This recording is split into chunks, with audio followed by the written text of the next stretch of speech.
Being after the hour of 7 o'clock, the meeting will come to order. Quorum being present, let's go. Would you all kindly please stand for the Pledge of Allegiance? I pledge allegiance to the flag of the United States of America and to the republic for which it stands, one nation, under God, indivisible, with liberty and justice for all. I'd respectfully ask you for a moment of silence in remembrance of those of our family members, children, and friends serving our country abroad.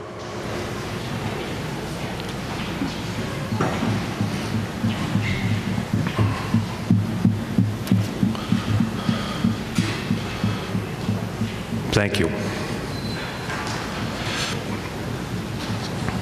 I've been advised by the town clerk that the warrant has been properly served. Since the warrant articles are printed in the advisory committee report, which you have for reference, I would entertain a motion to dispense with the formal reading of the warrant. So moved. Is there a second? Moved and seconded. All those in favor signify by saying aye.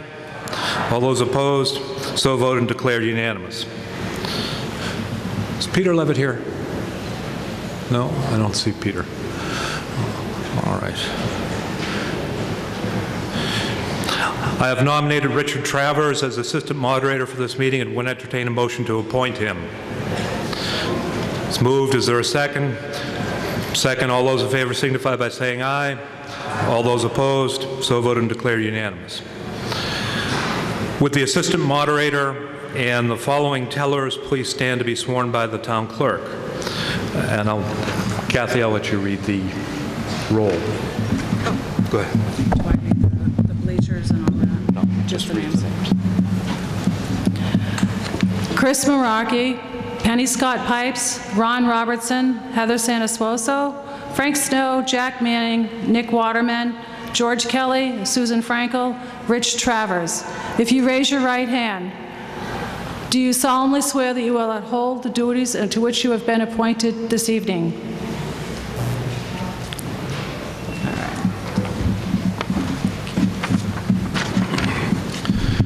Thank you, Madam Clerk. I'd like to take this opportunity to recognize some dignitaries who are present. We have Congressman Stephen Lynch with us.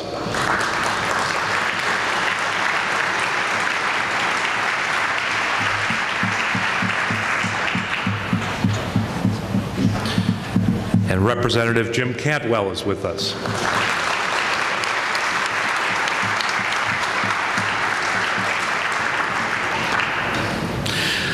At this point in the proceedings, I'd ask the Chairman of the Board of Selectmen to introduce the board members and to introduce to the town meeting the members, the new members of our town staff, as well as our esteemed town administrator.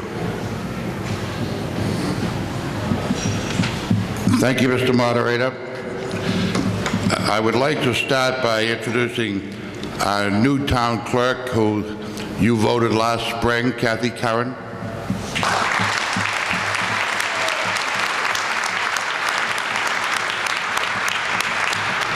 Our new veterans agent, Don Knapp.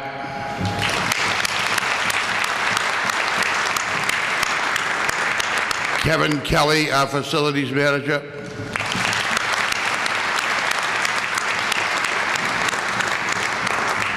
And Pam Avatabli, our new treasurer collector. Welcome to Scituate.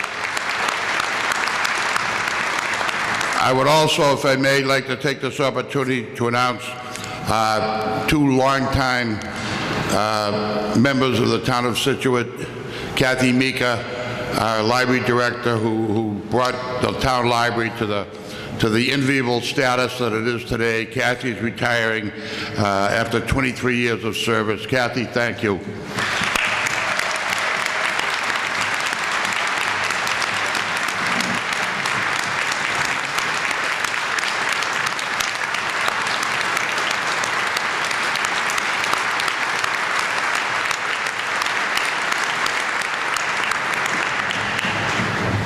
And from the police department, the retirement of John Rooney, who was our police prosecutor for many years. John is retired, and we thank him for his service to the town. Thanks, John.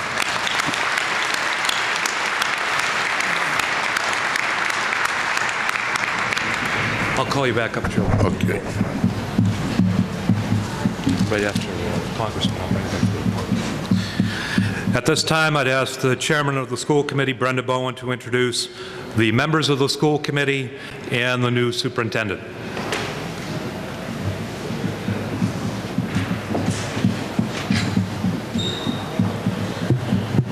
Good evening. I'm Brenda Bowen, chair of the school committee, and with me are the other members of the school committee, Mike Long on the end, who's secretary, Rich Hebert, who is our vice chair, Mike Hayes, Bill Johnston is right behind him, and our new superintendent, John McCarthy.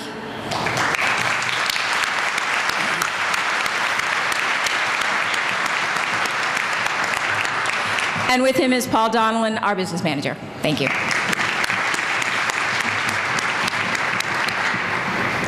Thank you. For those of you who don't know me, my name is Richard Bowen, and I am the town moderator.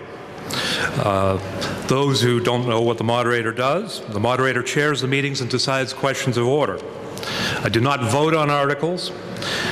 Please let me take a couple of minutes and I will tell you how our meeting works, although I suspect that a great many of you who are already in the room know. Town meeting is a gathering of the registered voters of the town convened in this chamber as a legislature to deliberate upon matters set out in the warrant. The warrant is the document that serves as an agenda list for this meeting and can be found in the advisory board booklet. The individual agenda items are known as warrant articles. In order to consider those warrant articles, we assemble here as brothers and sisters, each with an equal voice on a level plane, regardless of age, official title, or position. This is not a partisan body. In fact, the Scituate Town Meeting, being more ancient than our country's political parties, indeed more ancient than our country itself, is a place where each citizen legislator acts and is presumed to act solely in the interests of our town. These have been our customs since 1636. In addition to these venerable traditions, the laws of the Commonwealth, the town charter, the town bylaws, and the reference book Town Meeting Time, all of these documents set out our rules of guidance. For your information, specific rules to be mindful of are as follows. First, all non-voters, including press and children, but not including professional consultants advising town boards, must sit in the non-voter section to my right in the front bleacher. If you're not a registered voter, kindly move yourself to that section. Ordinarily, only registered voters may address the meeting. However, I will assume the consent of the meeting to allow non-voters to speak, provided they are duly recognized and unless a timely objection is raised. Persons wishing to address the meeting must, each time rising, speak must identify themselves to the meeting by name and address. This traditional courtesy accords respect to those present and is an aid both to posterity, curious about your remarks, and to those persons charged with keeping the record of our acts. In other words, if you don't say who you are, no one will know. Further, speakers representing a board, community group, or client should state this relationship to the meeting when speaking. After making a motion, an article sponsor will be allowed up to 10 minutes for presentation. Sponsors need not use the full allotment of time, and at this time I'm respectfully reminded that town meeting has always respected the proverb, brevity is the soul of wit. All motions must be seconded, and no motion is in order until it has a second. Members are encouraged to speak from the center microphone. I will attempt to recognize members in the order that they arrive at the various microphones, but that task is greatly simplified if you speak from the center microphone. Only after recognized by the moderator may a member address the meeting. Shouting out from the floor or speaking without recognition are not customary and show disrespect to your fellow voters and will not be allowed. Speakers from the floor are allowed 5 minutes on the first round of discussion on an article and 3 minutes on the second round. A speaker from the floor who wishes to address the meeting for a second time on an article must wait until persons who have not yet spoken have had their turn. Speakers, please confine your remarks to the motion that is on the floor. Please address only matters of general interest. Do not indulge in personal discussion or in any way attack the motives of a meeting member. Those actions are not in our tradition. You may ask questions of any official through the moderator. Be advised that an official may choose not to respond or may respond in a way that you find unsatisfactory. Neither moderator nor town meeting has the power to compel an answer, in which case your sole recourse is to draw your own conclusions from the quality of the response and to vote accordingly. Should you tire of a debate, you may choose to suffer in silence, or you may offer the motion, "I move the question." Please remember this important procedural point.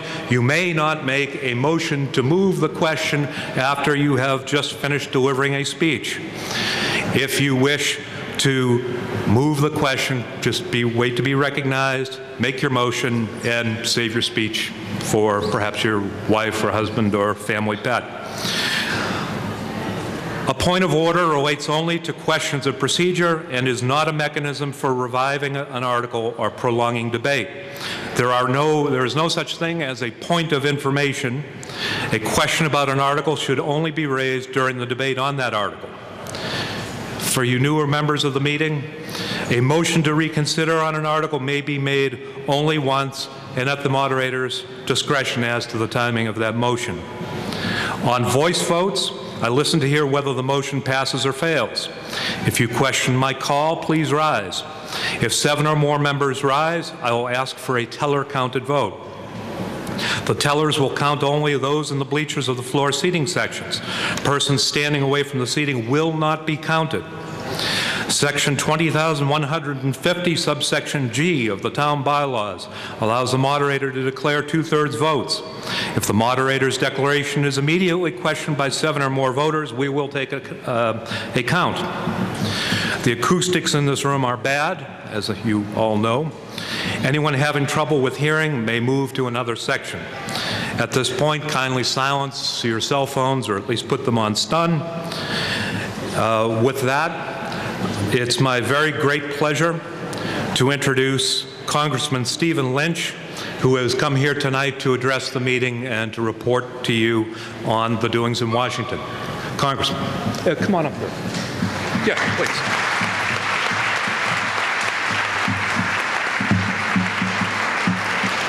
Thank you very much, Richard, Mr. Moderator, and Representative Jim Cantwell for your kindness in inviting me. Normally, I'm in Washington on Tuesday evenings, but they've postponed votes until Thursday, so I have a wonderful opportunity to join you this evening. To begin, I would like to just give a brief update on what's happening this week in Congress. It's a very, very important 16 days that we have left before the end of this session. It's the so-called lame duck session. Right now, Congress is confronting a number of big issues, collectively referred to as the fiscal cliff. You might have heard that over and over again. What it means is that there are a number of issues that are set to take effect on January 2nd if Congress does not act. One of them is the expiration of the so-called Bush tax cuts, which basically lowered everyone's tax rates by about 3%, at least the top 4 tax rates in the country. In addition to that, there's a payroll tax that was reduced by 2%, from 6.5% to 4.5% for everyone who pays payroll tax, which is basically everyone. There's also the additional new taxes that were put in the Affordable Care Act. They will start to phase in. All of this will happen on January 2nd if Congress does not act. In addition to the tax increases, there are also spending cuts. As part of the Balanced Budget Act back last August, there will be $1.2 trillion in spending cuts over the next 10 years. $600 billion in those cuts will come from the defense budget over the next 10 years. $600 billion will come out of the domestic budget over the next 10 years. Through sequestration, the domestic part of the budget will be cut proportionately. So we will basically start with A is for agriculture. We'll cut a proportionate amount of that going through every single part of the budget until it adds up to $600 billion. So $55 billion will begin on January 2nd. Okay, so that's a huge amount of money out of the economy, in addition to the taxes that you'll be facing if all the tax increases go into effect on January 2nd. So Congress has to act. And while we have 80 members who will not be returning, it will still be, during the lame duck session, it will be based on the prior Congress to come up with some solutions to prevent all those tax cuts and all those tax increases and spending cuts from taking into effect. Locally, I had the opportunity to attend Joe Norton was kind enough to invite me to the Board of Selectmen meeting, and all of the members of the Board of Selectmen addressed particular priorities that the town of Scituate has in the upcoming fiscal year. I had an opportunity to attend here at Scituate High School the Chris Herron event on substance abuse, very, very well attended by both parents and children and students. Had an opportunity as well to meet with Representative Cantwell and Senator Hedlund the day after the storm, the Hurricane Sandy. Had an opportunity to meet as well with a number of the local officials, the police chief, the fire chief, as well as Sean Harris took me around, did a nice tour of the seawall situation just to make sure I understood the critical needs there as well. And it was a good opportunity. Patricia Pinchesi as well, your town administrator, also gave me a briefing on the effects of the storm. I would be remiss in closing if I did not say thank you to the town of Scituate for the wonderful support I received last Tuesday. I especially want to thank the 66% of the voters that voted for me. And I know that I have work to do in order to convince the other 33% that I might be worthy of your vote. But God bless you all. Thank you for being involved in town meeting. This is a very, very important. This is where I get my direction on what your priorities are in Washington. So I keenly listen to your concerns. Thank you again for being involved in town meeting. Thank you for the courtesy you've extended to me. Again, God bless the town of Scituate, and God bless these United States of America. Thank you.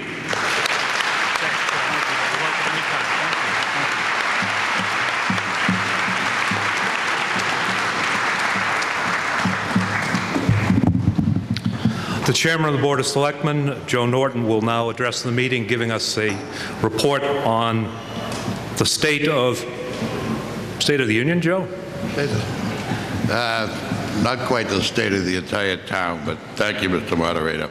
I would like to take this opportunity to introduce my fellow board members, Tony Vignani, Sean Harris, John Danahy, and Rick Murray, who's not able to be here tonight, and our town administrator, Tricia Vincasi. I would like to just take a moment, if I may, to announce a very important happening in the last couple of weeks. The town's financial team went to Boston, made a presentation in front of Standard & Poor to try to increase our bond rating from AA, which has been for a few years, quite a few years. After listening to the presentation and looking at volumes and volumes of town financial notes and town's financial plans for the future, Standard & Poor raised our bond rating, a highly unusual thing, but they raised our bond rating to AA+. This, thank you.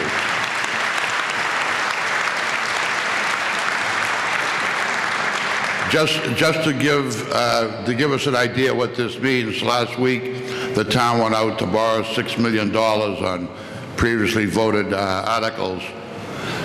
We received bids. The winning bid was 1.73. All bids received were under 2%.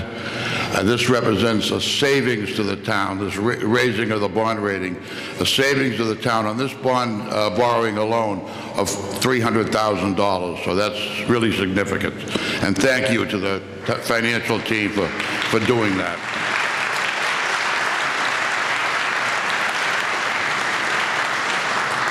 We have been fortunate during the past few months to been singled out by the Commonwealth and by local organizations for some awards, and I just want to take 30 seconds to mention those. I think people worked very, very hard during the year to show the state and to show different organizations how well we're doing. And if I may, we were given the Leading by Example Award, awarded by the Commonwealth of Massachusetts for outstanding environmental and energy achievements. We were also given the Mass Energy Consumer Alliance Award to the town of Scituate. And finally, the North and South River Watershed Association presented their annual Barbara Pearson Award to Scituate's Water Department, Jim DeBarrows, and Chief Operator Rick Mosca.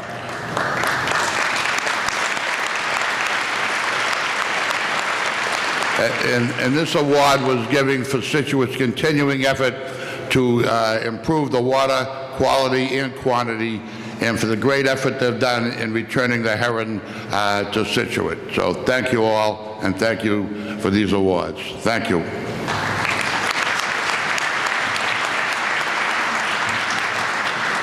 At this point, I'm going to ask the chairman of a very underappreciated board in town, but a vital group, to stand up, introduce his members, and to say a few words to you. Mark Sandham, chairman of the advisory committee. Thank you, Mr. Moderator. Joe, thank you. Good evening, everyone. Welcome to the 2012 special town meeting. I'm Mark Sandham, chairman of the advisory committee, and seated to my left, I'll go down the list here, are the 7 additional members of the advisory committee, starting on my left here with Maura Kern, Bob Nelson, Karen Connolly, Frank Judge, Mike Westort, Susan Dayleader, and Anthony Antonello.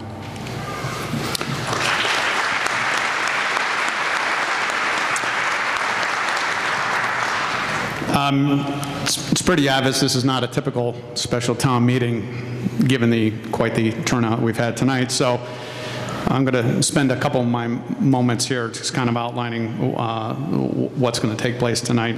Tonight, the board is going to be proposing motions on 11 articles that are outlined in the advisory committee report, most of which you have a copy in front of you. Below each article, the advisory committee members have provided some background and commentary on each, in addition to listing the group's overall recommendation on that motion. So as we go through the motions here, what you'll see is in the special town meeting, many of the articles, especially those that we start off with, are kind of routine annual items, maybe housekeeping, some regarding payment of bills, transfer of funds within the operational budget approved last April, transfer of retaining earnings involving the enterprise fund, could be addressing capital needs, fulfillment of granting funding, etc. There's creating capital stabilization funds, to assist in the allocation of capital towards large expenditures, and I think this item goes towards showing the town's efforts for prudent allocation of capital when we do come across large expenditures. And then finally, there's a few articles in here in support of veteran services and amending the zoning bylaws. Finally, and I take it why most people are here, the critical article before us will answer how we as a town will directly address our educational needs and indirectly some facility needs as well over the next few decades. I'm speaking to the Gates Feasibility Study, article number 3. Before we get into the articles and the topics, I just want to pick up on what Joe was talking about regarding the recent increase in our bond rating by S&P. I think it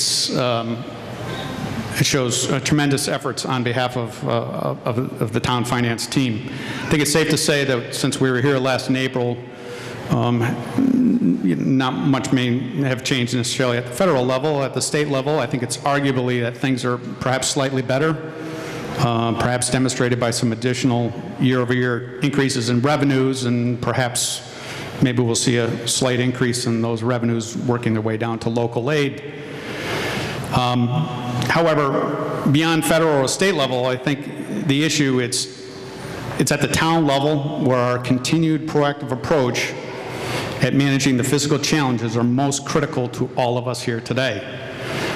Prudent budget preparation, planning, the commitment and dedication to all the staff here and the operational managers at the school and the municipal side, and the support of all the residents and taxpayers. That's critical. Without any of this in place, we would not be in the position here to discuss some of these articles tonight.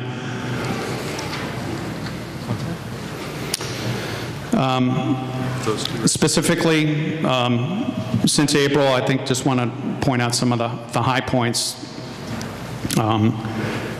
Recently in October, there was an adoption of financial policies by the board and the town to ensure fiscal stability during periods of financial downturns, ensure that allocations of our capital and reserves are secure and to address our future obligations.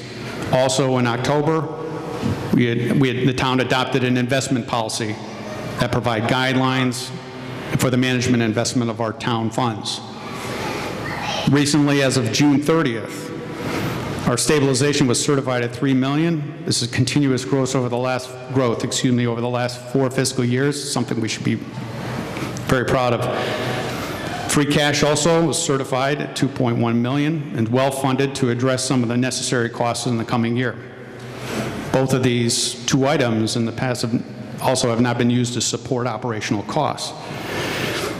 Including this last week's bond offer that Joe had mentioned, our debt servicing costs are low, as is our overall debt remains low on a per capita basis. And revenue, both levy and local receipts, remains strong and stable. So, as we can see, quite a lot has continued to be done, even in the last 7 months since we were here, to strengthen our financial position and prepare us for a future opportunity and that we are going to discuss tonight. The next several years, I'm convinced, should be a very exciting time here for the residents and taxpayers of Scituate. And I encourage everyone that's here to take an active role, as you have here in special town meeting, in addition to any committees and boards you might want to join to support the cause. In closing, I'd like to welcome, even though I introduced everybody, our committee members, our two newest members, Mike Westort and Bob Nelson. Both have excellent financial backgrounds that can support the committee in the years to come. So we're very happy about that. And on behalf of the committee, again, I'd like to thank the various school and municipal departments and their staff for all their hard work and dedication over the year. Thank you. Rich. Thank you.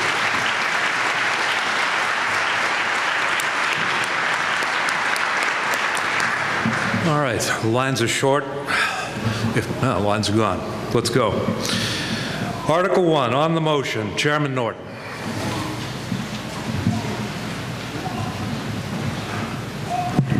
Thank you, Mr. Moderator. I move that the town transfer the sum of $3,489 for the purpose of paying fiscal year 2012 unpaid bills as followed. The vendor Dennis Burke from DPW Highway Supplies to the unpaid bills account, the amount of $1,173. That's a fuel bill. Vendor Home Depot from DPW Highway Supplies to unpaid bills account, the amount of $227 for miscellaneous supplies. The vendor being Federal Express, DPW Engineering purchase to unpaid bills account, $187, a Federal Express bill. The vendor WB Mason from Town Buildings to unpaid bills account, the amount of $1,645 for new chairs, and the vendor Xerox Corporation from the Council on Aging purchase of services to unpaid bills account, the amount of $257. That was a late invoice. Most of these invoices came in after the end of last fiscal year, so this is the way we pay them. All right, it's been moved. Is there a second? Moved and second from the Advisory Committee Chairman Sanders. Thank you, Mr. Moderator. These items here are pretty straightforward. Payment of all the bills as Joe outlined. The Advisory Committee recommends approval of the motion. Discussion. There being no one at the mics, this requires a 9/10 vote. All those in favor signify by saying aye. All those opposed, so voted and declared unanimous. Article 2. Thank you, Mr. Moderator. On the motion, Mr. Norton. Thank you, Mr. Moderator. I move the town transfer from available funds in the Treasury the sum of $256,948 for the purpose of balancing the fiscal year 2013 operating budget pursuant to Article 5 of this April 11, 2012 annual town meeting warrant as follows. From Treasurer Collector Personal Services to Treasurer Collector's Technical, the amount of $29,000. From free cash to Veteran Substance Support, $40,000. From free cash to the Fire Department's Personal Services, the amount of $96,000. Cable PEG access account to Cable Studio Personal Services, the amount of $65,776.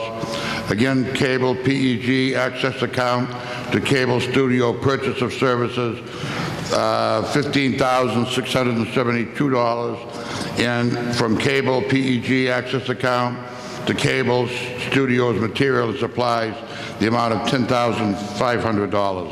It's been moved. Is there a second? Seconded by Mr. Harris. Discussion. This is an annual article presented at town meeting to balance the budget that was voted in April. From the Advisory Committee, Chairman Sandin.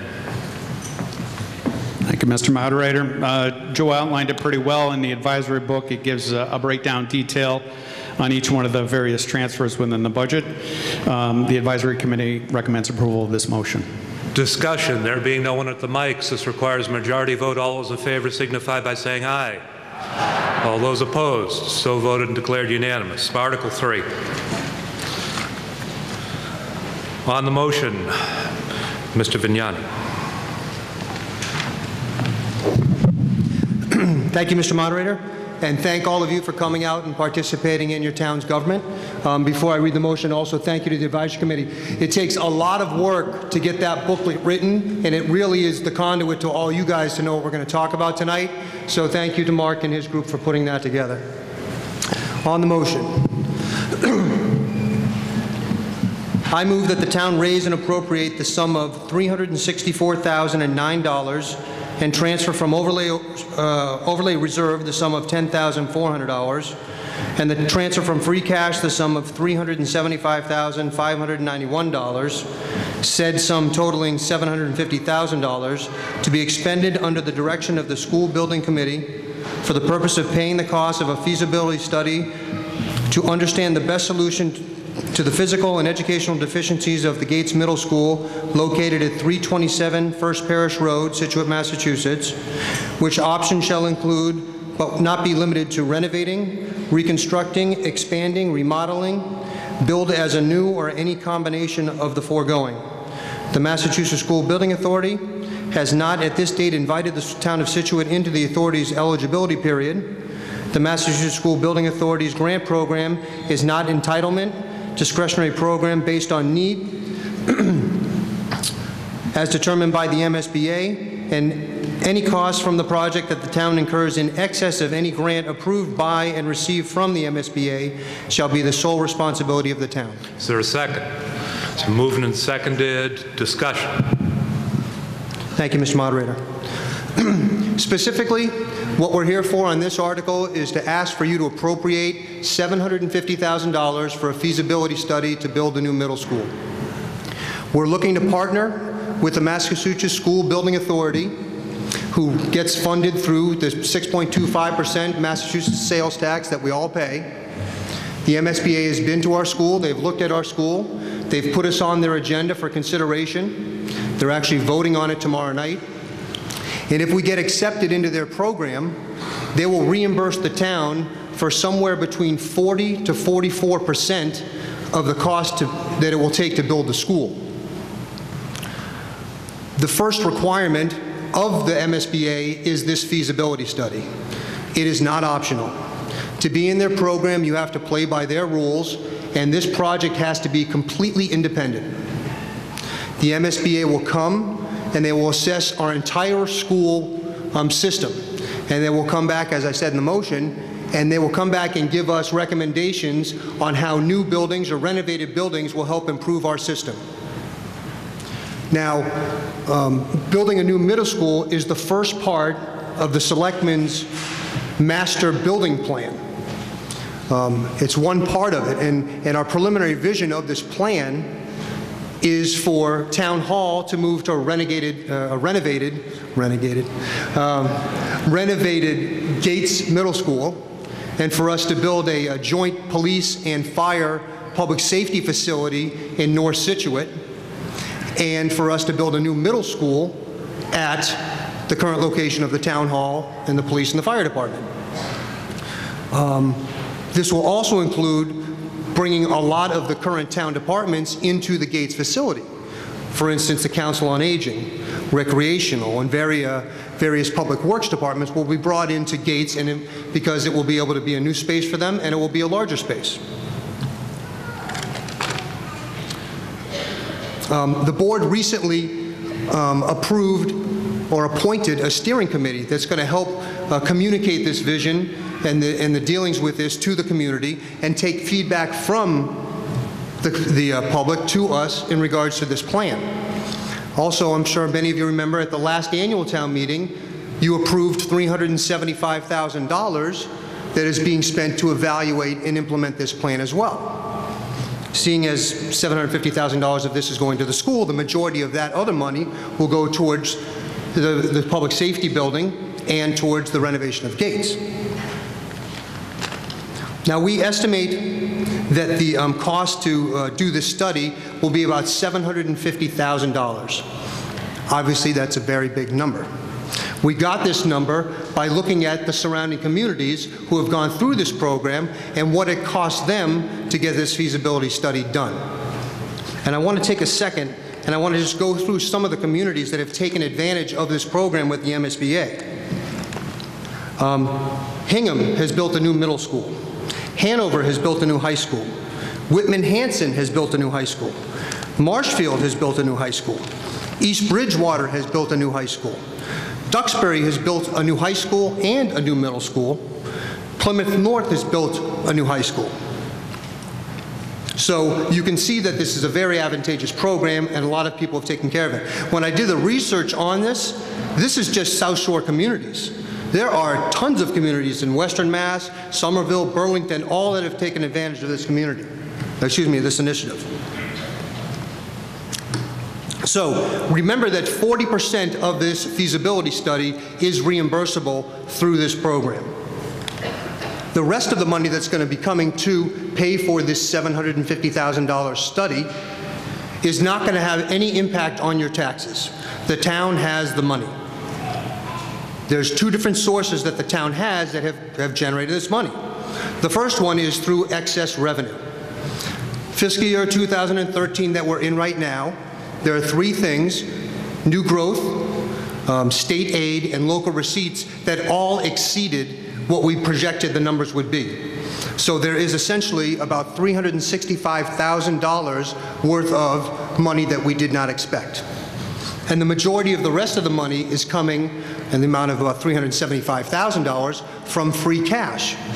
Free cash is generated by expenses coming in less than what we budget for them. And in fiscal year 2012, the certified free cash increased again as it did the prior year, and this is due to good fiscal management. So that is how we're going to pay for this $750,000 study. But please be aware that the expensive part of this plan is going to be actually constructing these buildings. And that, at that time, we'll be coming back to the town for an override. I mean, there's no getting around that point, to pay for the construction of the buildings.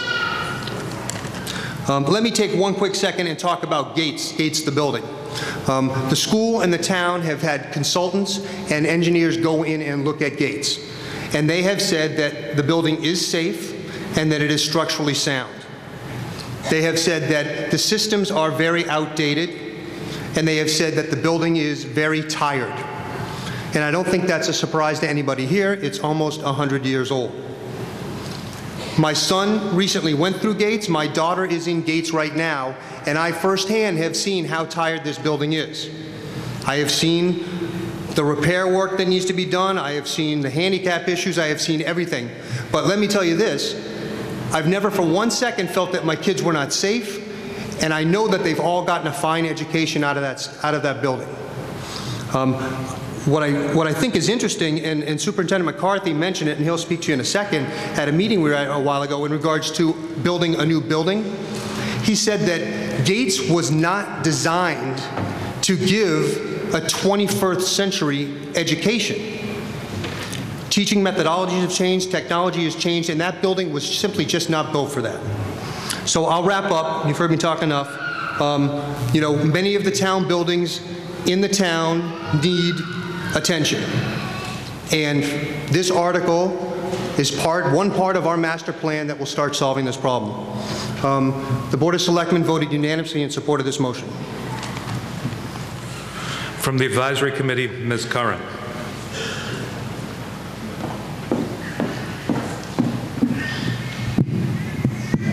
Sorry. Thank you, Mr. Moderator. It's the Advisory Board's responsibility to evaluate the article on the floor today and tell you whether or not it is fiscally prudent. I could repeat everything that Tony just went through, but please know that the way in which Gates is operating today is driving our operational costs up almost 4 times greater than any other school in town.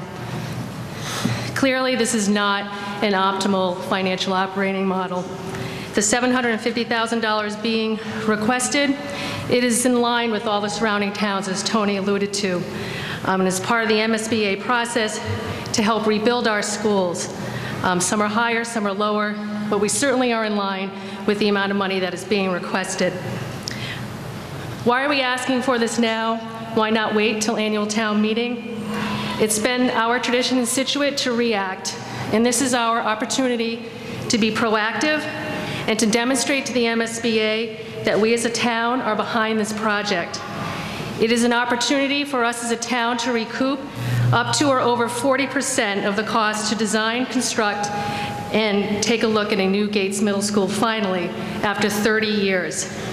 It is the result of better financial planning and management that our town management can even come before us today to ask you for this motion without having to borrow or raise taxes. And it is the unanimous opinion of the Advisory Board to support and approve the motion on the floor. The Advisory Board approves this motion 6-0. Thank you, Mr. Moderator. The Superintendent of Schools has asked for 10 minutes to make a presentation, up to 10 minutes. That exceeds the typical 5 minutes. All those in favor of allowing up to 10 minutes signify by saying aye. Aye. All those opposed? Mr. Superintendent, by a vote of 799-1, you have your up to 10 minutes. Thank you. Thank you to the one, too. It's an honor to be here before you tonight. I've been in Scituate for 5 months, and you have lived up to everything that you were billed as, and the reason why I came to Scituate. You have an outstanding school system, and that was one of the things that drew me to this community. But more importantly than an outstanding community, school system, you have an outstanding community. Your financial support for education last year during difficult financial times to vote and override to support town services, particularly education, particularly our operational budget, was outstanding. And I commend you for doing that. It is certainly one of the major decisions that caused me to leave one community that I really worked hard in and cared a lot about, to come here and work with you. But our work is only just beginning. It is not just one thing to rest on your laurels and say you're a great school system. It's another to be the best you can be. And so I'm here, hopefully, to lead you into being the best school system that Scituate can become for your children and for your community.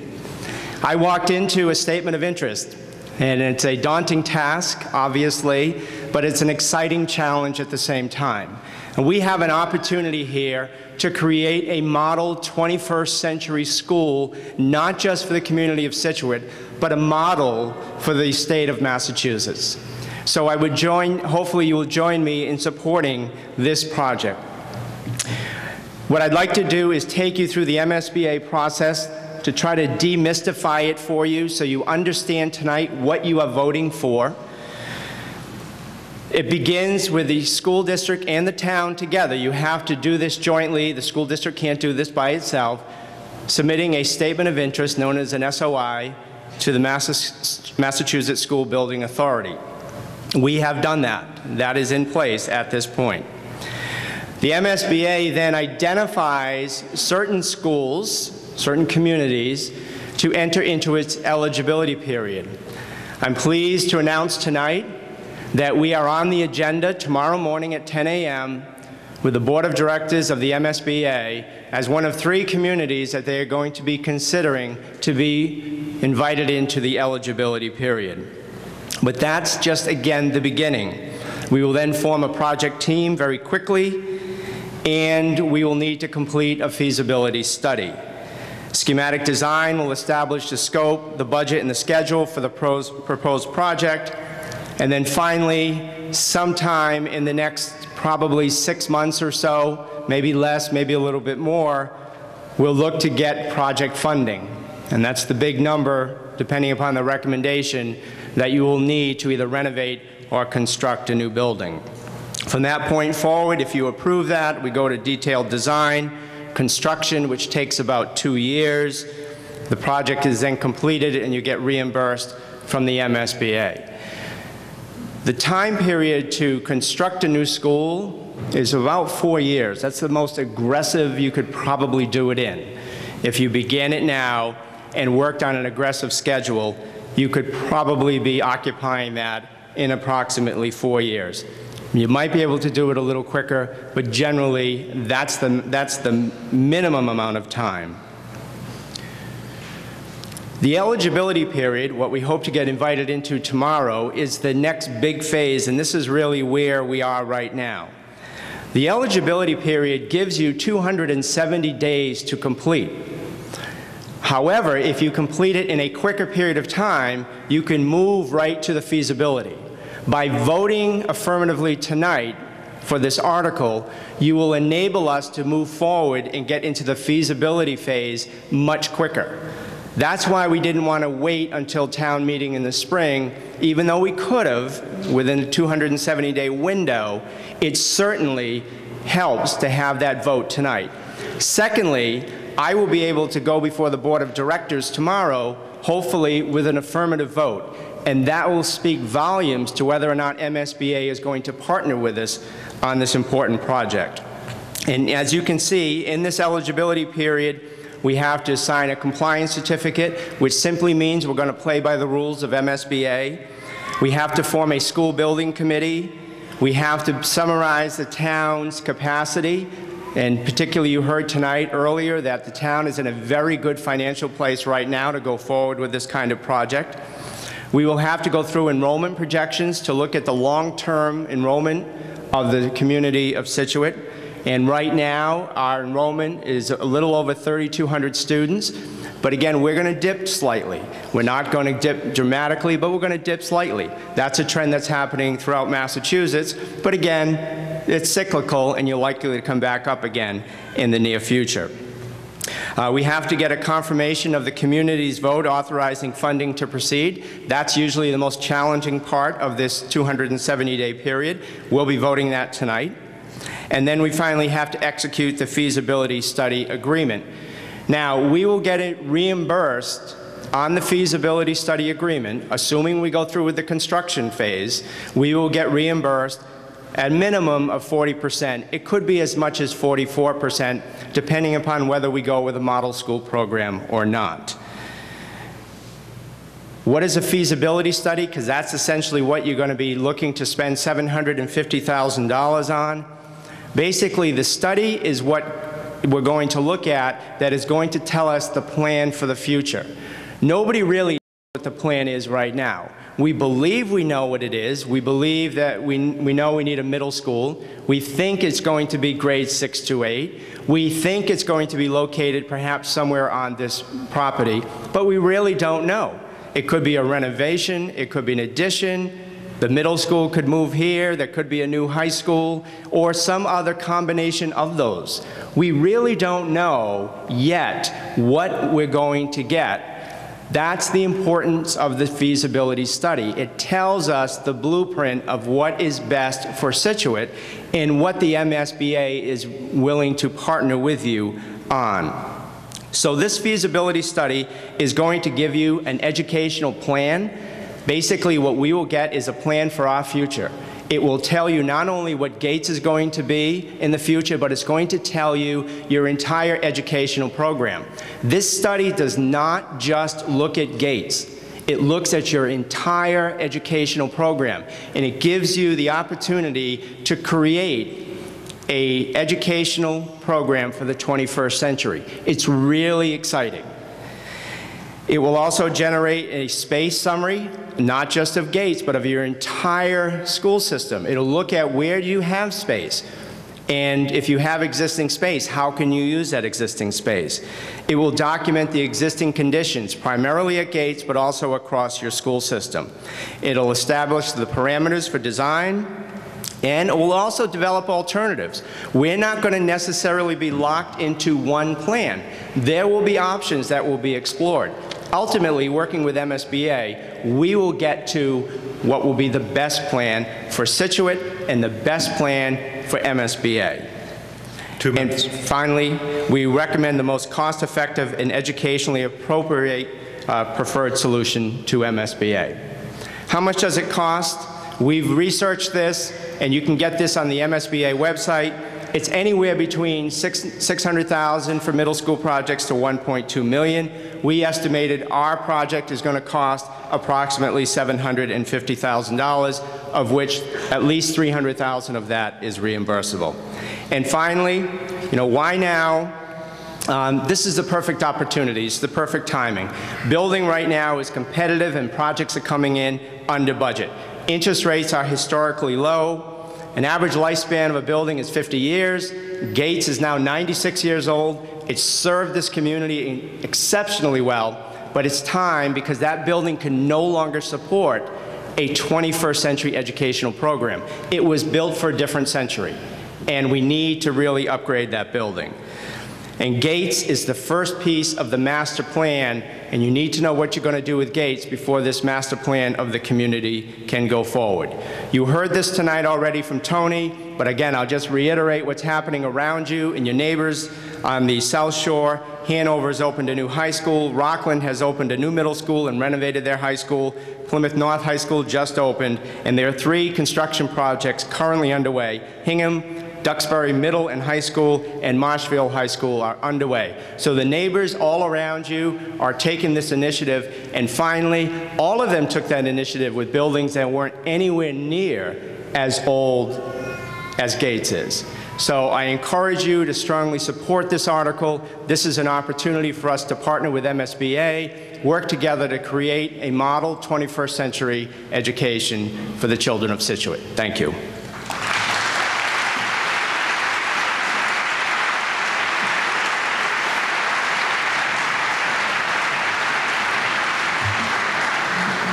Lady at the center mic.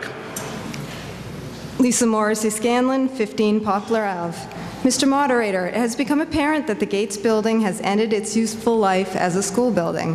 What concerns me most are the major accessibility problems and significant lack of compliance with the Americans with Disabilities Act, including, but not limited to, ramps that are too steep, missing ramp landings, exterior doors that are below required width, effectively barring access, missing and non-compliant railings, non-compliant door handles, and restrooms in varying levels of compliance. In addition, the extremely slow-moving stair lift blocks the stairs, forcing the temporarily or permanently disabled student, as well as all of the other students waiting to use the stairs, to be late for class, causing the disabled student unnecessary embarrassment and humiliation. As a former middle school teacher, I can attest to the fact that this age group does not need more things to feel awkward or embarrassed about. So, Mr. Moderator, I would first like to ask the Town Council to explain the town's legal obligations under the ADA, and second, to ask if the town's Commission on Disability has made any recommendation or comment on this article. Thank you. Council.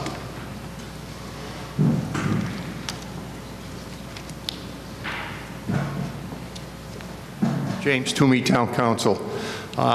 The obligations under the ADA arise when you commence new construction.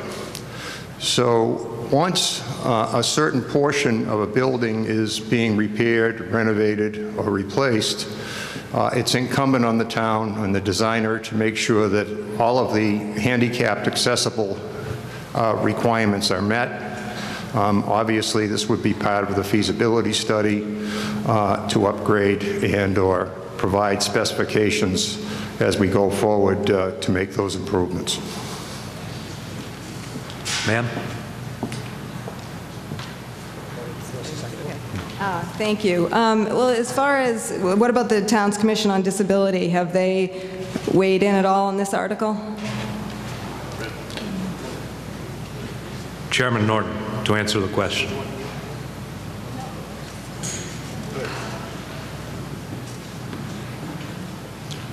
The Council on Disabilities, Committee on Disability has not weighed in officially this article. I know they've discussed it.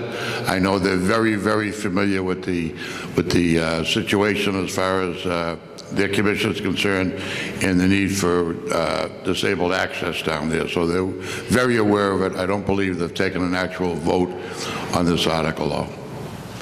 Thank you. Lady at the center mic. Margie Orenberger, 2 Seymour Road. I've lived in the same house here in this town for 31 years. I'd like to start out by quoting from a recent article about the town of East Hampton, Massachusetts, where they handily defeated a school override measure just about a week ago.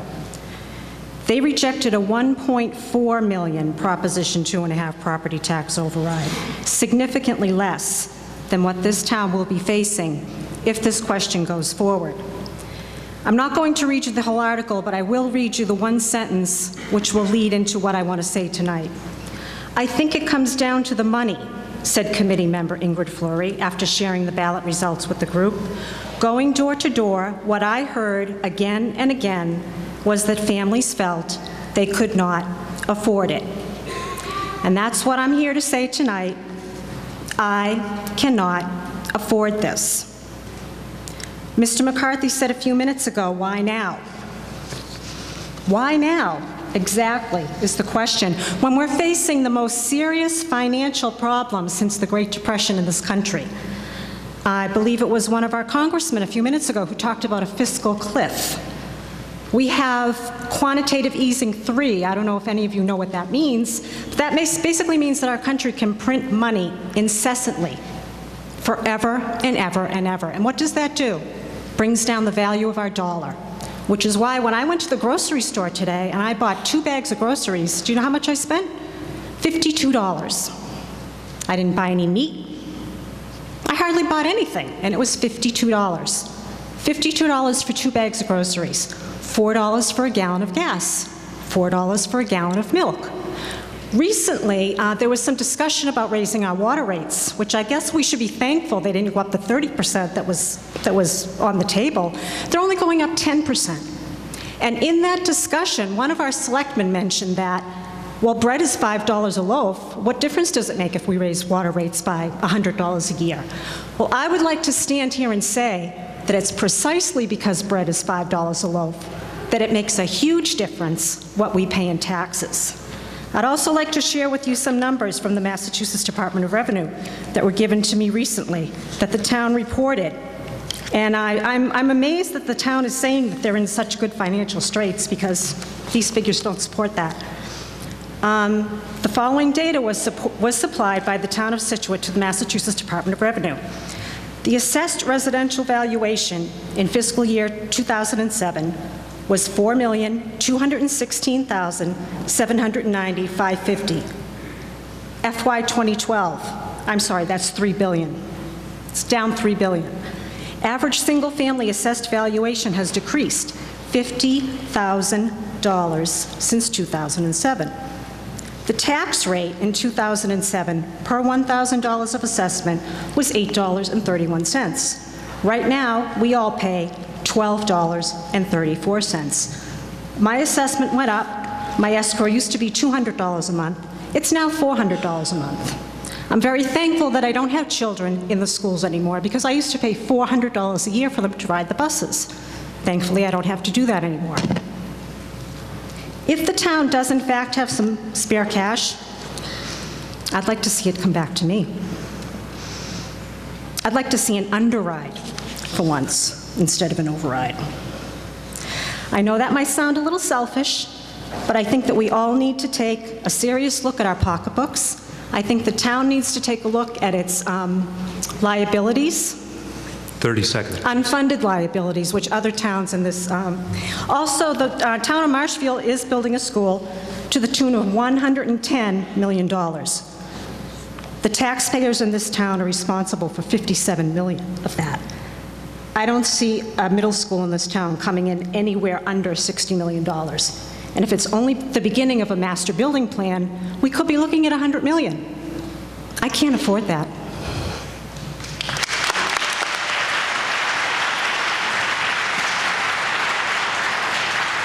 Lady at the center mic. My name is Lauren Allen Smith, and I live at 65 First Parish Road. I believe that we should vote no on this because there's already been a feasibility study done on Gates Middle School by Durkee Brown and Associates, and the town is refusing to release that report.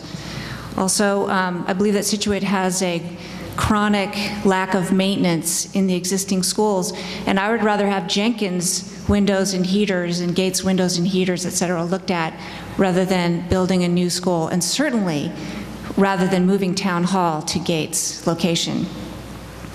If we go ahead with this massive new building project, it will certainly reduce our financial flexibility by nearly doubling our current debt load. Gates is already in the top 10% of middle schools in Massachusetts, as measured by MCAS tests on the 8th graders. We don't need this. We need to maintain the buildings that we already have.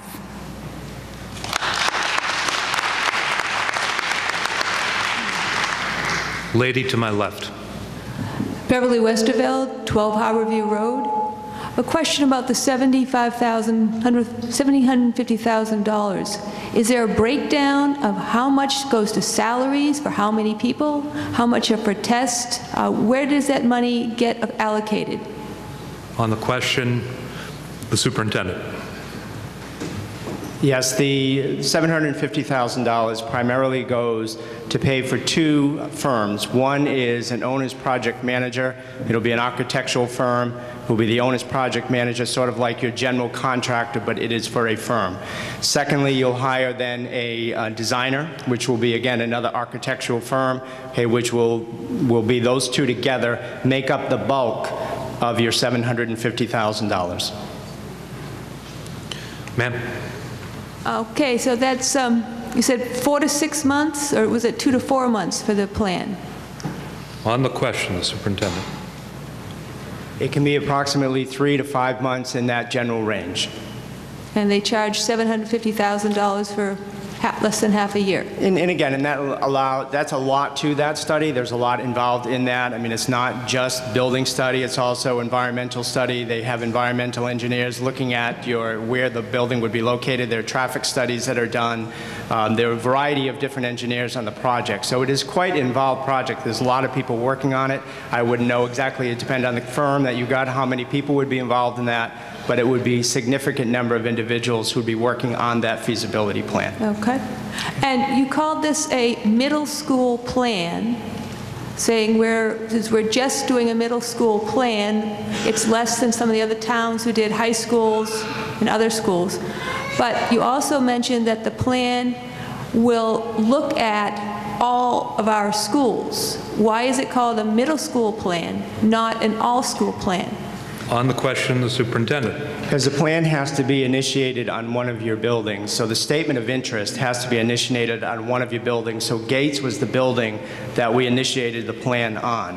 What it looks at, though, for your entire school district is your educational plan for the entire school district, pre-K to 12, not just Gates. So to look at that, it's also going to look at your enrollment in other buildings and to look at the feasibility of what is the best option to go forward with in terms of Gates. Is it to renovate it?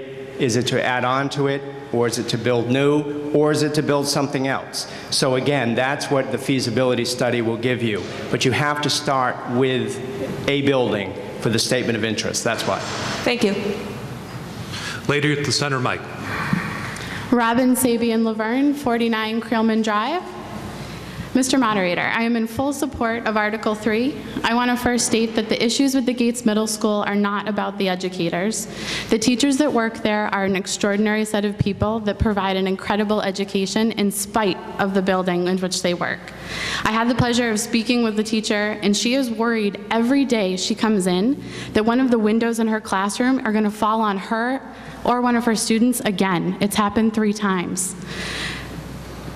Would you want to work under those conditions every day? She snakes extension cords around the classroom just to use certain equipment, and there are some things that she can't even teach because the outdated classroom doesn't allow for it.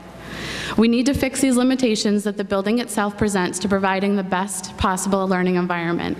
The Gates building is a charming, beautiful brick building from the outside, but when you walk inside, you see something different. We ask the teachers and students to work in a building every day that has vinyl asbestos floor tiles, water damage, missing ceiling tiles, no sprinkler system in most of the school, half-inch thick dust on overhead pipes as you walk into the cafeteria, out-of-date electrical systems that can't fully support technology integration in the classroom, fire doors that don't open or close properly, exterior doors that are rusting out and allow anyone to easily walk in at any time during the day. Plastic sheeting stapled up to catch rainwater leaking through the roof. Stale air that is not circulating properly. There is a part of the building that was built in the 1950s and it was meant to be temporary. I'd say that we're about 40 years past due on changing that. Modern middle schools house at least 3 grade levels. Gates is overcrowded with just 7th and 8th grades in the building. Classrooms are 30% or more below state recommended square footage to provide adequate facilities. Like the list could just continue on, but the building's not even close to an ideal learning environment. And what happens in 6 or 7 years when my children are going to go there? Is it still going to be the same? Is it going to be worse or better? We have the opportunity now to get state aid to help us fix all these issues. So why not work with the MSBA and partner with them and try to get the state money to help us fix all these problems? We're going to have to fix them eventually. It's staring us in the face that this building is in disrepair and we need to do something about it. So why not get help from the MSBA to do that? So imagine what the teachers and the students could do if we do give them a better environment. So if the vote doesn't pass tonight, what's the town going to do to fix all these problems at Gates? Thank you.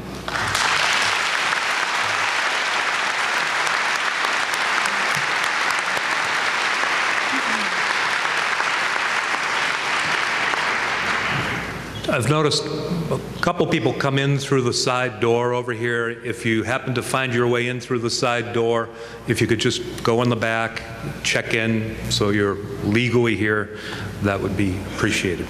Lady at the center mic. Hi, Amelia Hunt, 66 Mealnut Road. Amelia, could you just move up to the mic a little bit? Oh, sure. Please? Sorry. Thank you. Better? Thank you, Mr. Moderator. As a lifelong resident, a third-generation former student of Gates, and as a parent of 3 current students in the school systems, it frustrates and even more saddens me that our school buildings are in the conditions that they are in. Therefore, I'm in full support of this article. Not only do our failing school buildings need the expertise and guidance that MSBA can give, but the town, the people, and most importantly, the future of our children will benefit greatly. The cost reimbursement of state funds that the MSBA can help Scituate receive is critically needed in order for us to move forward on any building improvements or possible construction. This opportunity to get these funds may not come about again, and we all can see that our buildings need to be fixed as soon as possible. Gates School Building is a disgrace, and its safety hazards alone are a liability for this town. Moving forward with this article and getting the feasibility study done in collaboration with the MSBA ensures that Scituate has a coupon to make these much-needed improvements. If you have a 50% off coupon for groceries, you get the most you can get out of it. That's exactly what the town needs to do tonight. Vote yes to get started, get the advice from the experts, excuse me, get the coupon, and make Scituate schools the best they can be. It is my understanding that the MSBA will also help with the timeline, which you already said tonight, which was one of my questions on when the timeline was going to be. But another question I have is, will they assist with the financial planning as well, and will the town look at cutting taxes in other areas?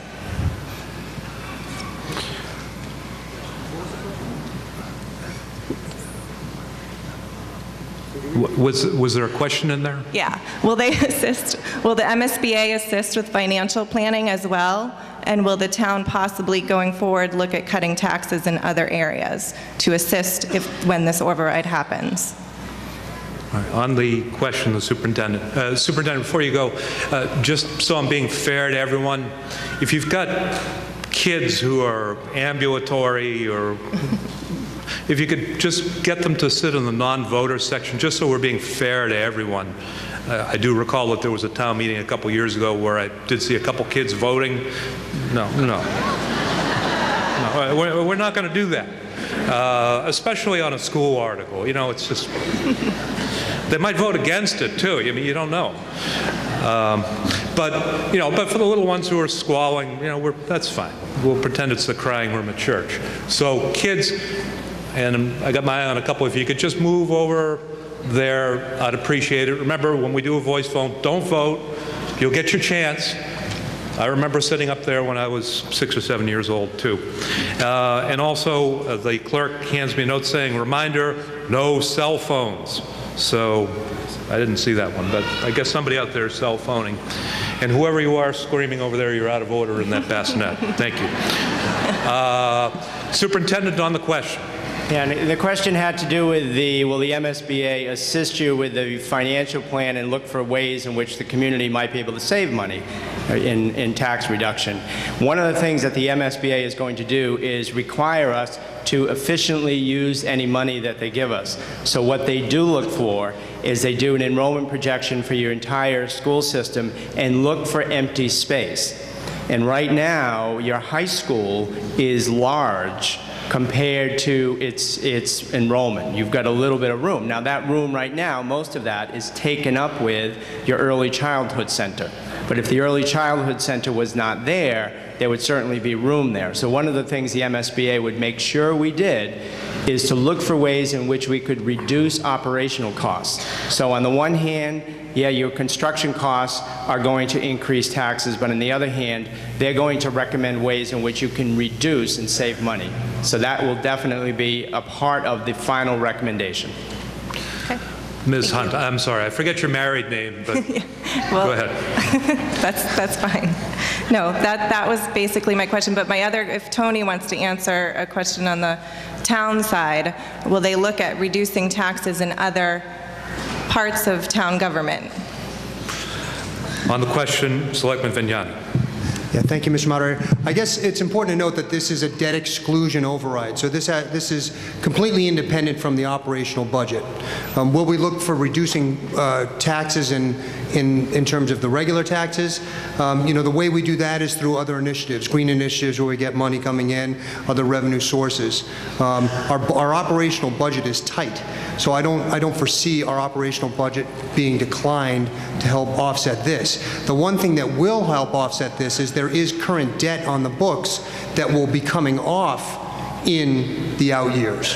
So, we have a debt exclusion for high school and Jenkins. At some point in time in the year, 2025 or something, that debt will come off and that will help counterbalance this. But in terms of the operational budget reducing to do this, I don't see that as really something that's feasible. Okay, thank you. Gentleman at the center mic.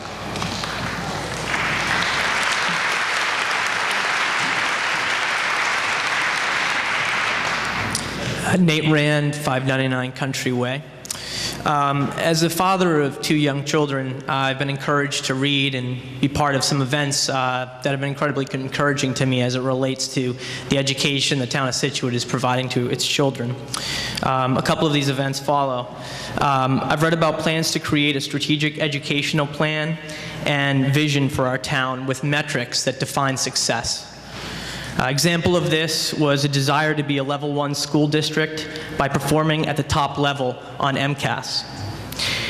Recognition that an education today needs to provide our children with skills and capabilities that are different than they were decades past. Tonight is another example, obviously. Article 2 and the vote tonight for the feasibility study is yet another encouraging sign.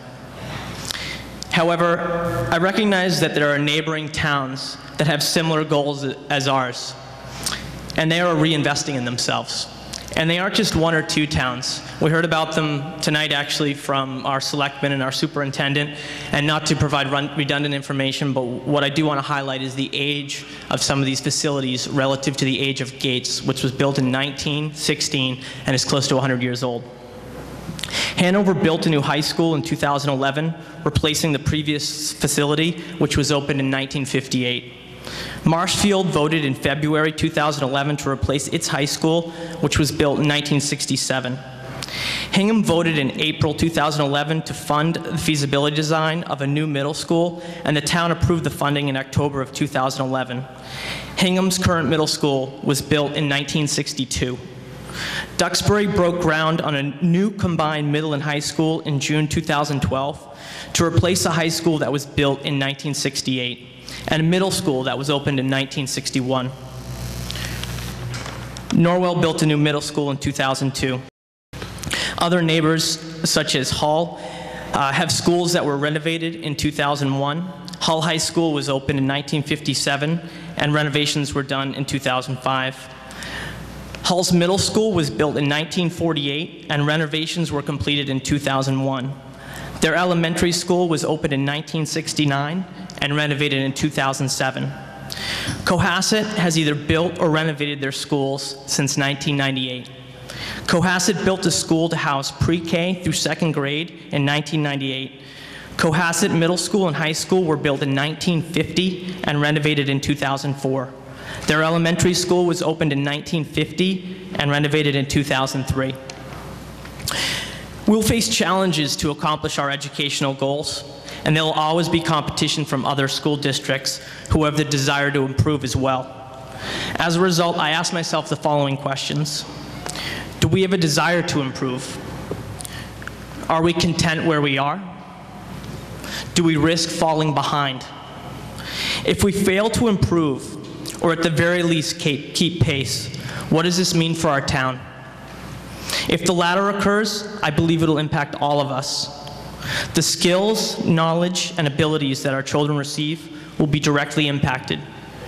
Other towns will become favored over ours for families to live in. Everyone's property values could be negatively impacted if people move away or choose to live outside of Scituate. To me, this feasibility study is a necessary first step to understand our strengths, needs, and determine as a town what we want our future to be. I hope we vote yes tonight. Thank you.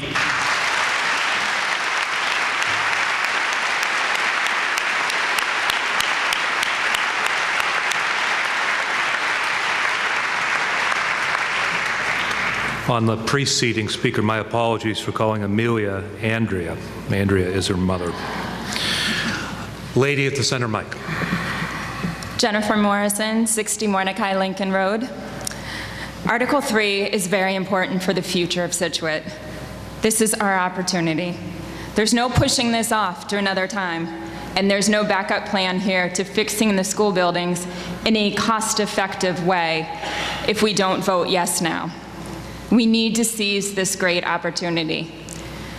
The MSBA we've heard a lot about, but just to explain a little further, that they were created in 2004 by State Treasurer Tim Cahill to eliminate wasteful spending and bring reform and innovation to the school building process.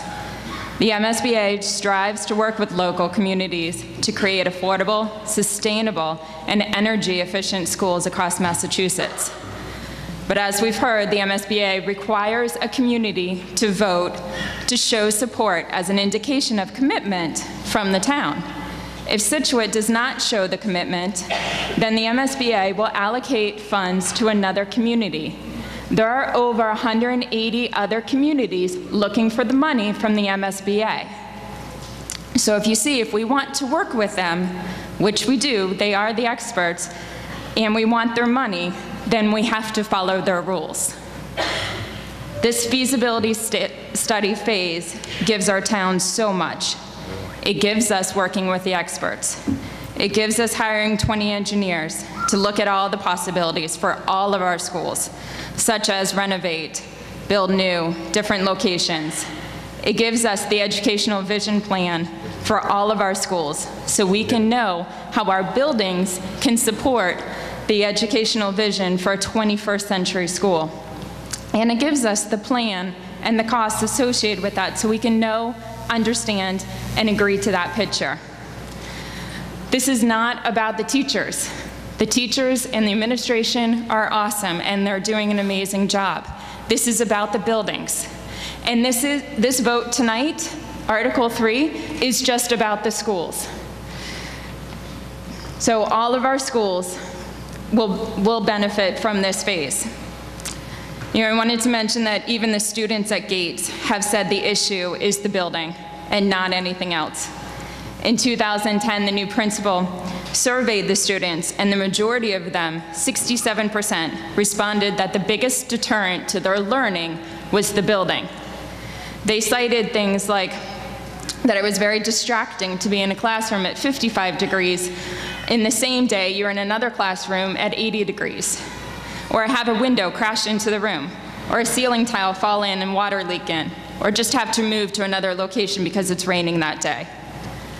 If you vote no, Scituate will have to pay the entire amount for any fixes for the Gates Middle School. Now that the town has identified significant code compliance issues with Gates School, these issues will have to be addressed with or without state assistance. So let me be clear on this. There's not an option here for no cost. We are going to need to have to do something about Gates. And if we want the money from the state, from the MSBA, we need to vote yes on this article. We've also heard a lot tonight about other towns that have done this all around 30 us. seconds. They have gotten the money from the state. Now it's Scituate's turn. Please vote yes.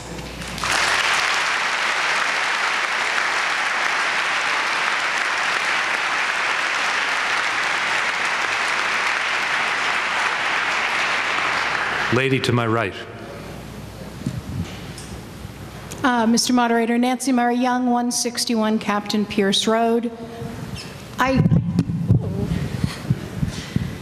there. I have just a sort of general question, and that is, should we not be invited by the MSBA to be part of this procedure? What then happens should we vote yes on this question? I just want to know exactly what's going to happen. To answer the question, Selectman Vignani. Thank you, Mr. Moderator. If we do not get accepted to the program, we will not do the feasibility study. Just like the $375,000, if we do not need all of that money, it will come back to the general fund. So we're not going to spend anything until we know that it's sure. Thank you. Lady at the center mic. Laura Bissell, 28 Captain Daniel Litchfield Lane. I respectfully ask to move the question.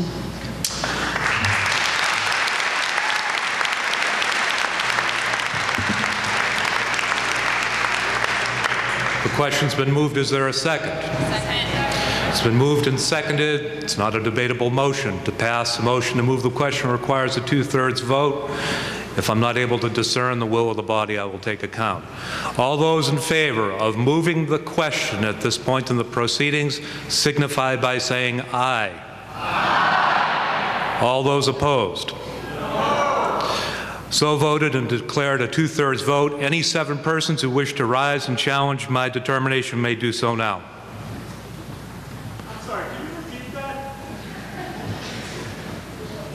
Repeat what? Sorry, we only take comments from the microphones. If you have a point of order, I'll give you the time to come to a microphone, and then you can state a point of order.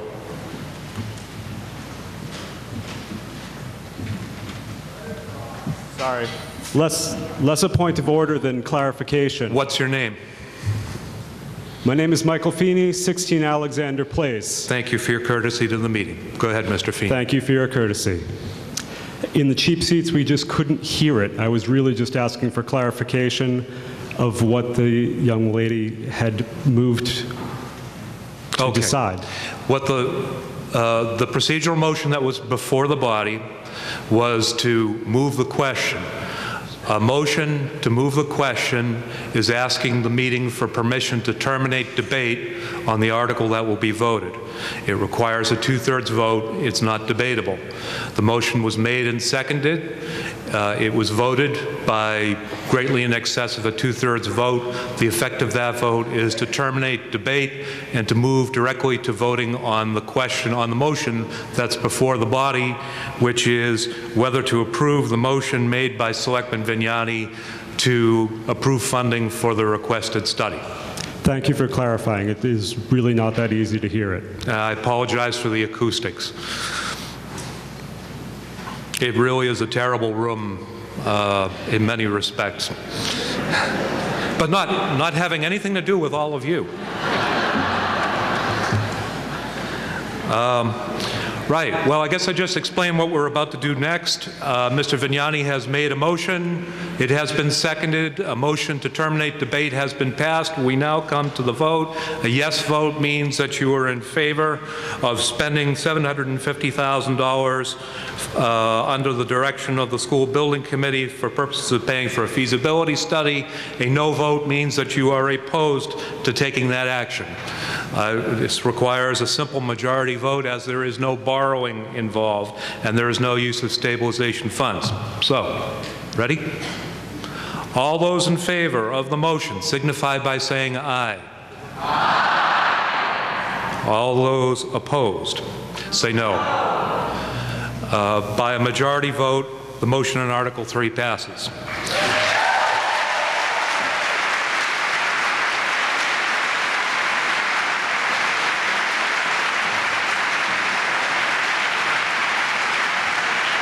I declare a 2-minute recess. Article 4. On the motion, Mr. Norton. Thank you, Mr. Moderator. I move that the town transfer from available funds in the fiscal year 2006 and fiscal year 2007 from the overlay reserve the sum of $75,000 into town council legal for the purpose of reimbursing Verizon England, Inc. for taxes paid but not owed as a result of the decision by the Massachusetts Appeals Court, Verizon New England, Inc. versus Assessors of Boston et al., 81. Second. It's been moved and seconded. Discussion, Mr. Norton. This is money owed to Verizon as a result of the appellate court's decision. From the advisory board, Ms. Conley. The advisory committee recommends approval of the motion. Discussion from the floor. Seeing no one at the mics, this requires a majority vote. All those in favor signify by saying aye. Aye. Opposed? So voted and declared unanimous. Article 5. On the motion, Mr. Harris. I move that the town transfer from available funds in the Transfer Station Enterprise Fund retained earnings the sum of $120,000 into Transfer Station Enterprise Fund capital outlay for the purchasing a backhoe for the transfer station. Is there a second? Second. Moved and seconded. Discussion, Mr. Harris. As it's very clearly stated in the advisory committee's handout, that this was brought up at a previous town meeting. It was approved, but we thought we could get another year from the piece of equipment. Well, we didn't. We fell short, had to rent one, and now we're looking to replace it. Much needed. From the advisory committee, Mr. Westort. The advisory board actually went on a field trip to the transfer station, and we did see that we do need another backhoe. So the advisory committee recommends approval of this motion. Discussion from the floor. Seeing no one at the mics, this requires a majority vote. All those in favor signify by saying aye. Aye. All those opposed, so voted and declared unanimous. Article 6 on the motion, Mr. Harris.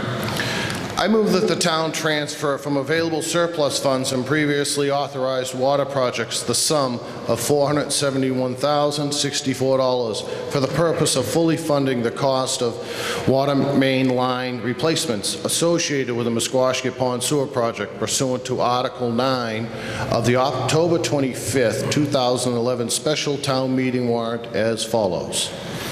The project on First Parish Road was a cleaning and lining at the 2008 annual town meeting.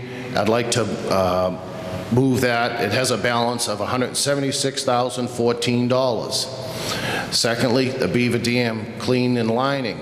At the, again, 2008 annual town meeting, Article 4D, original amount was $350,000. We have a balance of $15,256. First Parish Road, replacement of lines, again, 2008 annual town meeting, Article 4E, original amount $235,000, and the balance left over is $189,696. And finally, the pipes, the replacement and cleaning and lining of an annual 2009 town meeting, Article 4G, and the original amount of $570,000 with a balance of $90,098 for a total of $471,064. It's been moved, seconded, Mr. Norton. Discussion, Mr. Harris. Well, what's happened is in the Musquashkett Pond area, there were core samples done, and apparently in the area where these samples were done, there was ledge below those samples. So we need an additional amount of funds to reimburse this enterprise fund. The bills have been paid, like I just mentioned. Now we just need to transfer it back. From the Advisory Committee, Mr. Nelson. Thank you, Mr. Moderator. As Sean mentioned, the fiscal year 13 Water Enterprise Fund has been fronting the cost of the Musquashkett Water Main Project in anticipation of the special town meeting. As such, the full $471,064 is recommended to be released from previously authorized water projects as outlined by Selectman Harris to cover remaining project costs and replenish the fronting of funds back into fiscal year 2013 operating expenses. The Advisory Committee recommends approval of this motion. Discussion, lady at the center mic. No? Okay. There being no one other than the lady at the center mic standing, all those in favor of Article 6 as moved signify by saying aye. Aye. All those opposed? So voted and declared unanimous. Article 7. I move that the town transfer from... Mr. Harris, hold on. Did you want to say something? You have a comment. Lori Schneider, 42 Arrowwood Drive. Well, you can't have a comment. You can make a procedural motion. I'd like to make a procedural motion. Okay, tell us what it is. I'd like to move to reconsider Article 3. Is there a second? All right. Article 3 involves the Gates School, and during the break someone told me that Selectman Norton was actually at the ribbon cutting of the school back in...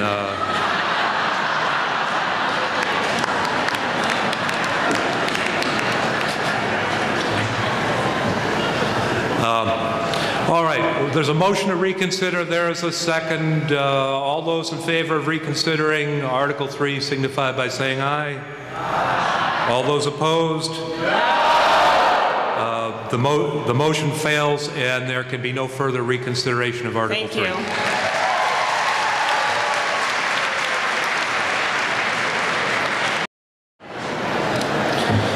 My, what an intimate gathering we have. You know, I think I just changed my mind on that reconsideration thing. No, I'm just kidding. Article 7 on the motion, Mr. Harris. I move that the town transfer from available funds in the Waterways Enterprise retained earnings the sum of $88,750 into Waterways Enterprise Fund capital outlay for the purpose of funding the town's share of a $406,250 grant from the Commonwealth of Massachusetts Seaport Advisory Council. Is there a second? Seconded, Mr. Danahy. Discussion, Mr. Harris. This is kind of a win-win situation, as I just mentioned in the motion there. You know, we're going to get $400,000 worth of improvements to our town pier, and the town's on the hook for about 20%. From the advisory board, Ms. Daly.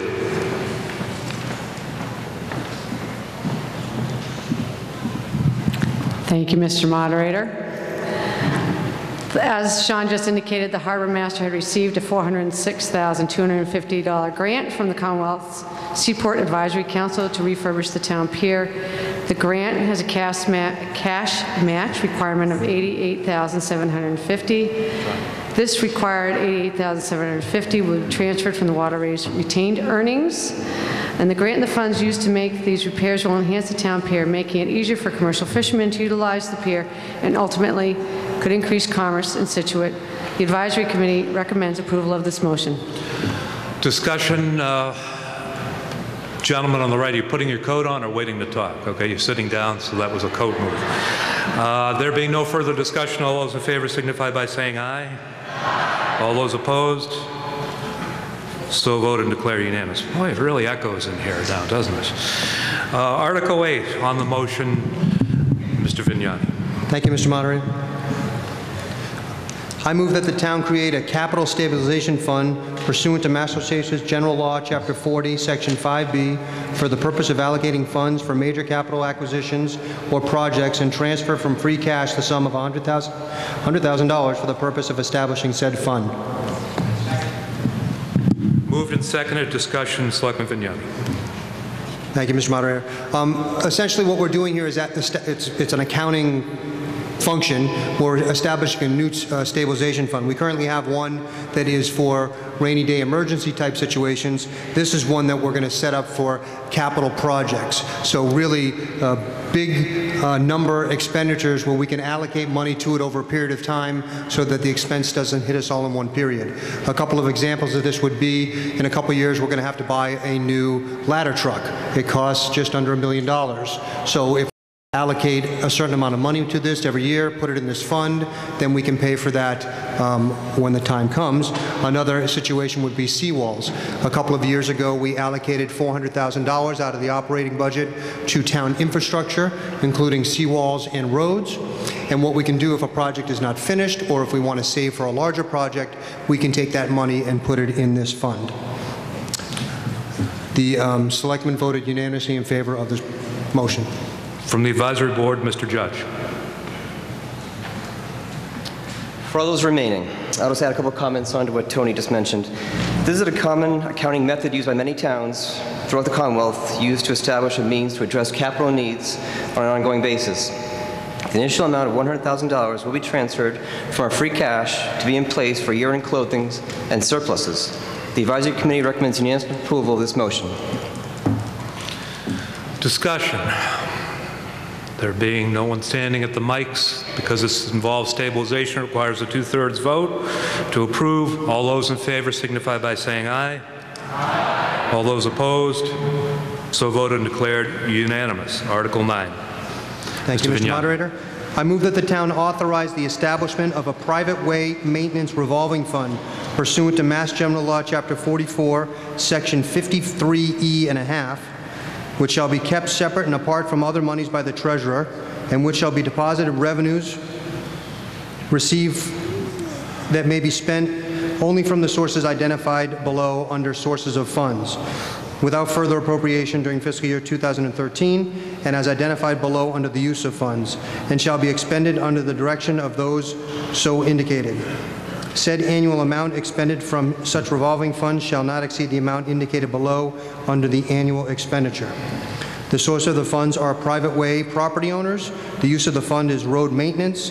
The expenditure is under the town engineer, and the limit is $10,000. Seconded, Mr. Harris. Discussion, Mr. Vignani. Thank you again, Mr. Moderator. This is another accounting function where we're setting up a revolving fund. The town currently has several, one for the school buses, one in the health department, one in recreation, and it's really a use where money can come in and money can go out. So last year we passed accepted a state law that allows private ways to improve their roads through the payment of a betterment. So what would happen is the betterment from these private ways would go into this fund, and the outsource would be the money that you need to spend to pay the contractors to fix the road. So again, it's just a vehicle of keeping those funds separate and collecting the money and expending the money. The selectmen voted unanimously in support of this motion. From the Advisory Board, Chairman Sandin. Thank you, Mr. Moderator. The Advisory Committee recommends approval of this motion. Thank you. Discussion, there being none, this requires a majority vote. All those in favor signify by saying aye. Aye. All those opposed, so voted and declared unanimous. If any 7 people want to challenge my vote, they may stand and do so now. No one standing. Article 10 on the motion. Mr. Danny. Good evening, ladies and gentlemen, and thank you for staying. The Board of Selectmen and the town officials appreciate your dedication.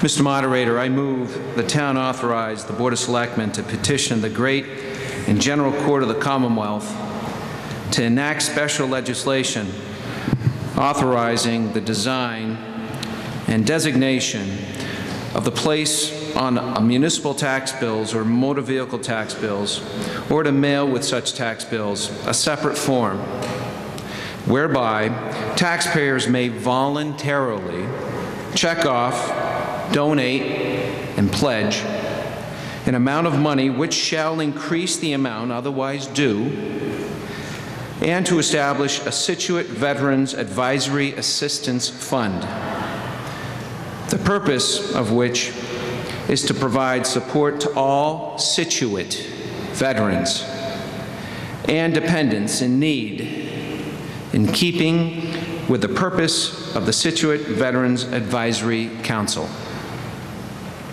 Is there a second? Seconded, Selectman Harris. Discussion. Mr. Danny. For those of you who remain, I'm honored to be able to present this article. This is an opportunity when you get your tax bill to be able to check off on it voluntarily at your own discretion to help those who have obviously helped us, friends, family, parents, veterans.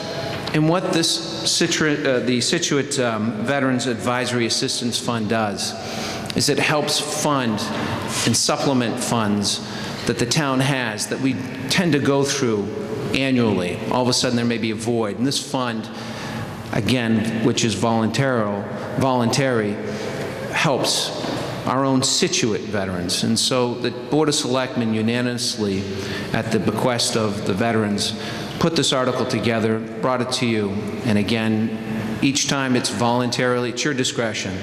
But I have to say, unlike having to add more money for Uncle Sam, this is one that I certainly relish and certainly would contribute to. So I ask you to support it, and we'll entertain any questions.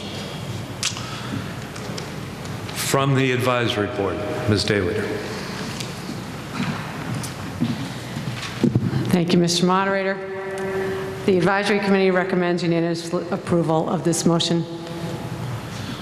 Discussion. There being no one standing. All those in favor signify by saying aye. Aye. All those opposed? So voted and declared unanimous. Before we surge ahead to Article 11, because I've seen some pretty quick exits tonight, so I want to say something before everybody beats feet and is gone. I want to thank Madam Clerk, the clerks, the tellers, the Advisory Board for all their hard work, and I want to thank all of you for taking the time out of your busy days to come here and stick it out through the whole meeting. Thank you very much.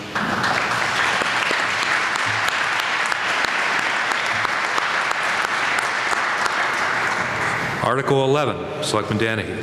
Mr. Moderator, this was the longest article that we had for the evening, and certainly would take a few minutes to read. Don't you dare. I have the privilege of the Board of Selectmen asking that we indefinitely postpone Article 11. Is there a second? Moved in multiple seconds. Discussion on indefinite postponement, seeing nobody on their feet. All those in favor of indefinitely postponing Article 11 signify by saying aye. All those opposed, so voted and declared unanimous for indefinite postponement. I will accept a concluding motion. Move to conclude and to adjourn. To adjourn. It's been moved and seconded. All those in favor of adjourning this town meeting signify by saying aye. All those opposed, so voted, and this meeting is adjourned.